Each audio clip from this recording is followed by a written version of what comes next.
స్వచ్ఛమైన దేవుళ్ళలో వచ్చే వాళ్ళమే మేము బయటకు అవుతున్నాం. ఒట్టి వాళ్ళనే తొక్కాలి, నేను తొక్కనని వదిలేస్తున్నాం. మేము వదిలేస్తున్నాం వాళ్ళ తొక్కనే అని మేము సత్యమైన దేవుడు వచ్చేటోళ్ళం బయటకు వచ్చేస్తున్నాం. అదే అనేది ఒక పెద్ద అగ్గిగుండం చేసి అన్న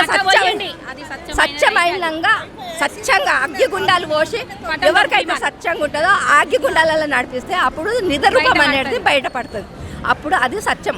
కొబ్బరి కాడ ఎట్లా చేసిండ్రు, గంగరేం చెట్టు కింద చేస్తుండ్రి, తాగి కొజ్జోళ్ళు మంచోళ్ళు అని తాగి నాన్ విద్యని ఆడ అగ్గిగుండాలు దొక్కుతురు అని గుళ్ళే వేయకుండా ఇప్పుడు మామిళ్ళు వేస్తుర్రు. 8 సంవత్సరాలు అవుతుంది. తాగి తందనాలు ఆడి పట్టం దొక్కుతురు, మళ్ళీ అగ్గాసుని దేవుడిని బొగ్గుని చేస్తుర్రు అని బయట వేస్తున్నారు. సత్యమైన పట్టణం గంగరేం చెట్టు కింద చేస్తున్నారు, దేవుడిని ఒప్పిస్తున్నారు, తీసుకొని వెళ్తున్నారు. ఈ తాయినోళ్ళకి తిన్నోళ్ళకు మామిళ్ళల్లో వేస్తున్నారు. ఈడ కూడా ఇప్పుడు ఇట్లా అనేది ఈడ కూడా సతికం చూడాలనుకుంటే బాగా అగ్గిగుండాలు చేసి ఆ సత్యమైన వాళ్ళను అన్నకి వెళ్తే అప్పుడు అమ్మవారు ఉన్నట్టుగా కరెక్ట్గా అమ్మవారు వాళ్ళ మీద ఉన్నట్టుగా అగ్గిగుండాలకి వెళ్ళి నడిపిస్తే కరెక్ట్గా అమ్మవారు ఉన్నట్టుగా.